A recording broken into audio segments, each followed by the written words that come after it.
Assalamualaikum dan selamat datang ke channel YouTube saya. Hari ini saya akan tunjukkan DIY cara untuk pasang lampu signal. So, bila lama-lama dia akan, cover ni akan terbuka, so akan jadi macam ni. So sekarang ni kita nak pasang. Ini kita boleh beli daripada Shopee. Murah saja, dalam 5 hingga 10 ringgit satu. Saya tunjukkan cara. Saya tengok dekat YouTube ada beberapa cara.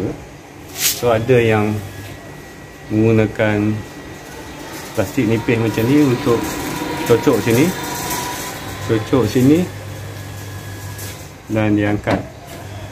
Ada yang menggunakan kad, dia masuk sini dan diangkat.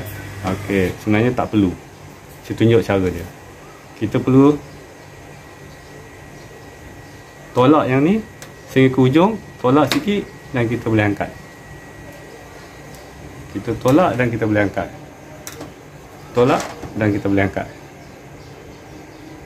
Mudah saja. Hari ini kita akan DIY untuk tukar lampu signal bagi kereta Azia. Kita akan tukar lampu ni ke sini. Begini caranya.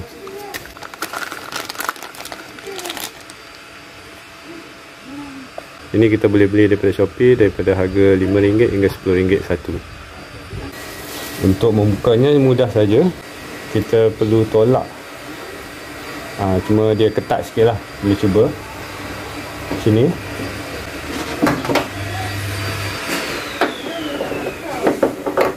Dah. Sini dia punya lock. Untuk membuka ni mudah aja. Cuma dia ketat sikit lah. So kita tekan yang ujung ni dan kita angkat yang sebelah sini. Kita tolak dulu, tolak ke sini, kita tolak ke sini dan kita angkat. Okey, macam tu.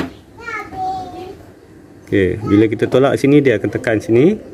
Lepas tu sini dia akan lepas. Sini dengan ujung sini dia akan, bila kita tolak dia akan jadi macam ni. Dan kita boleh angkat. Yang ni dia memang